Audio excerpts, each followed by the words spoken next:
Myriam Belazouz, la fondatrice du salon Coworking. Alors pas que, puisque c'est vrai que je suis entrepreneur déjà depuis quelques années.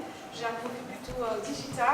Donc là, nous sommes effectivement, j'ai envie de vous dire, dans ce village international et ça me fait extrêmement plaisir, puisque moi-même, avec les couleurs que je porte, africaines et notamment algériennes, donc c'est pour moi un honneur de recevoir, on va dire, tous ces invités, ces entrepreneurs, pour certains qui ont pris justement un billet pour venir honorer cet événement, le salon du coworking. Je tenais à remercier bien sûr toute une équipe à mes côtés qui a aussi soutenu cet événement, en l'occurrence le Cercle des Lumières, dans la présidente Karima Haïd. Donc Karima Haïd, tu vas venir à mes côtés.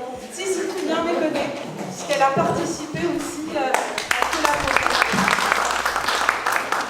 On a Adela, et on va l'écouter. Et bien sûr, Amar, avec...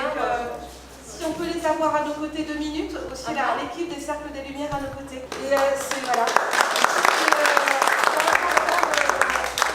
D'accompagner déjà les entrepreneurs. Et donc je tenais aussi à remercier la délégation algérienne aussi d'être venue nombreuses à nos côtés. Donc nous avons bien sûr Cassia Tiali, qui représente donc la Chambre de commerce franco-algérienne, donc Cassie France. Nous avons la chance d'avoir Djoura Djoura, puisqu'elle représente bien sûr aussi la culture. Et pour nous, en fait, si vous voulez, le salon du coworking, c'est vrai que ça réunit tous les acteurs du coworking, mais pas que. Moi, j'ai une définition du coworking qui est plutôt dans l'ouverture.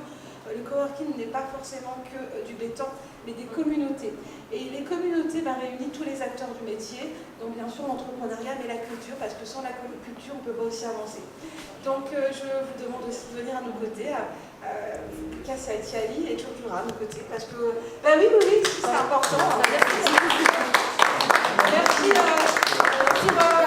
et attendez, on va aussi inviter Paris Lameur, qui est aussi très important, qui est un grand artiste. Donc on a la chance de l'avoir à nos côtés, un grand musicien, venez, et qui est un vrai chef d'orchestre.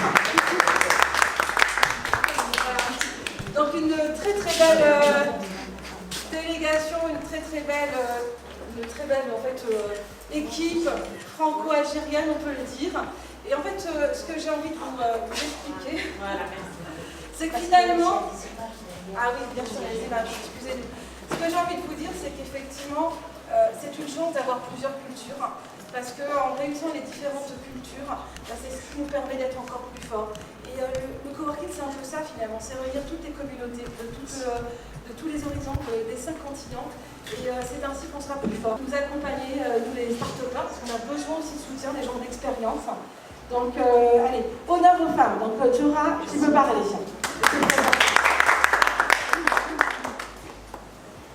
Bonjour à toutes et à tous.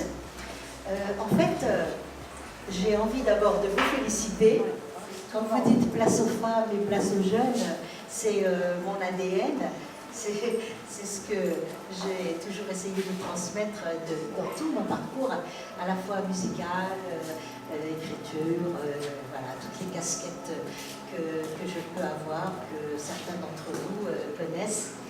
Je voulais vous féliciter vraiment, parce que c'est quand même la 3e édition, et on sait très bien que c'est pas facile de créer un événement comme celui-là. Merci à vous, Myriam, et je vous souhaite vraiment tout le succès et toute la réussite, sans oublier peut-être que même nos échecs, ce sont nos diplômes. Il ne faut pas l'oublier. Et je vais juste vous laisser sur une petite phrase. En fait, c'est une citation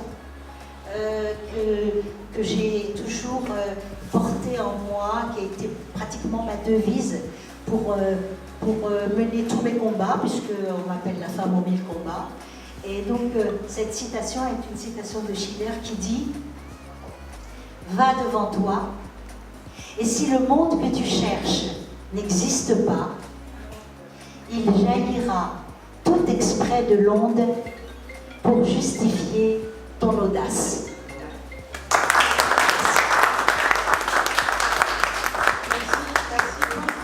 On va passer la parole à Guillaume. Donc, si on est là en force, en tant que Chambre algérienne de commerce et d'industrie en France, qui est une chambre d'élus de la diaspora et qui intervient surtout dans le monde économique, c'est pour accompagner cette initiative qui est unique.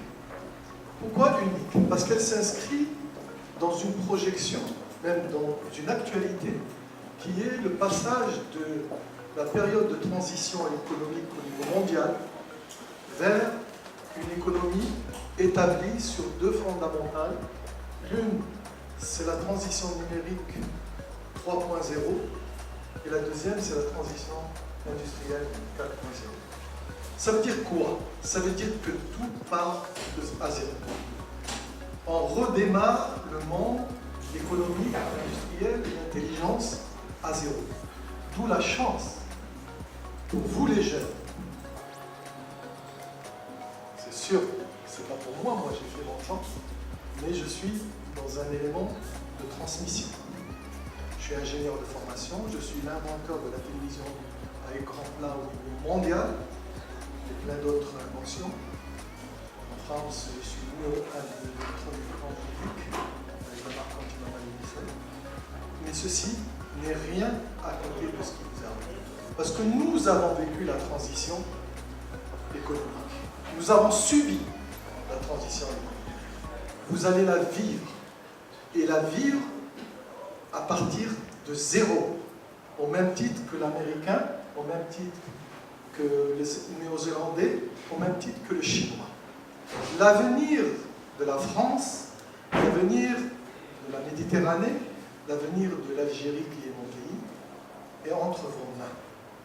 Et quel est l'élément le plus bloquant dans une initiative économique? Un, c'est le vouloir. C'est-à-dire qu'il faut avoir l'intention de faire quelque chose. Deux, c'est les moyens. Il faut avoir les moyens de sa politique. Et trois, c'est les charges. Et le coworking est un élément de charge des plus importants, puisque en notre temps, pour entreprendre, il fallait des locaux, il fallait investir sur des bureaux, des moyens de... Grâce à cette science qui arrive à point, vous allez aller vers cette aventure accompagnée par de la sagesse, accompagnée par le savoir et accompagnée par l'expérience. Le jour d'après se construit. Et il se construit aujourd'hui avec les femmes algériennes qui sont ici, avec la diaspora algérienne, avec l'intelligentsia algérienne qui est dans le monde. Nous sommes puissants. Dans le monde, on est puissant. On est 10 millions de personnes d'origine algérienne dans le monde. On représente en France plus de 400 000 chefs d'entreprise et hauts cadres en France. La diaspora algérienne est la solution pour notre pays. Elle est la solution pour vous accompagner dans le monde de demain. L'Algérie s'est ouverte au monde, elle ne se refermera pas, elle vient de s'ouvrir à toute l'Afrique. L'Algérie va dans le bon sens et nous vous accompagnerons dans tout ce que vous allez entreprendre. N'hésitez pas, Karima est là, elle est membre de notre chambre.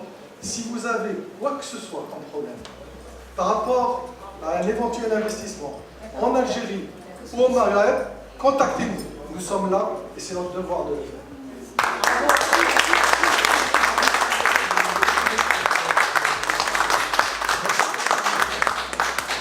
Alors je vais aussi passer la parole à un grand artiste qui peut aussi parler de son expérience. Grand artiste, 1m75. Non, j'ai deux mots à dire. C'est très dur de parler après. Juste pour dire que le sens de ma présence ici, c'est pour soutenir cette initiative à laquelle je m'identifie à ma façon. Et que pour dire que moi, j'ai toujours cru à la jeunesse. Parce que la jeunesse, pour moi, c'est le départ de tout. C'est d'abord, on a cette croyance en l'avenir, l'espoir en l'avenir. Bon, ça, c'est un peu... Mais juste pour dire aussi, en tant qu'artiste, je suis là pour dire que l'âme des affaires et du business, c'est la culture. C'est l'âme. Le business, c'est une mécanique avec laquelle aujourd'hui il faut faire, qu'il faut apprendre à maîtriser, à canaliser. Mais l'âme du business, pour moi, c'est la culture. C'est ce qui enracine l'individu dans la collectivité. Voilà, j'essaie de le dire souvent pour ne pas qu'on oublie, pour ne pas qu'on se retrouve à faire du business sans âme. Écoutez, la culture, je suis là en tant que femme de lettres et de médias. La culture, c'est le meilleur rempart entre les peuples. Et la culture a besoin de l'économie. Et l'économie a besoin de la culture, il faut le savoir. Donc, sachant qu'une étude est sortie en 2014, qui invoque que le secteur économique a généré 670 000 emplois. Donc voilà, justement l'enjeu numérique aujourd'hui, c'est comment on adapte cet enjeu numérique face à la numérisation de la culture. Et ça demande une grande stratégie, ça demande aussi une réelle volonté politique. C'est bien de faire des coworking, mais il faut des initiatives par la suite. Sachant que si je prends juste un secteur du cinéma, on sait quelque chose. De nos jours, un cinéaste, plutôt dans une salle de cinéma, la personne qui nous projette n'est pas là pour monter une pellicule. Il a un bac plus 5 minimum, c'est un bac data manager. Donc, ça demande de la formation. La post-production des films, c'est un secteur qui se porte bien avec justement Netflix, voilà, demande aussi beaucoup de formation.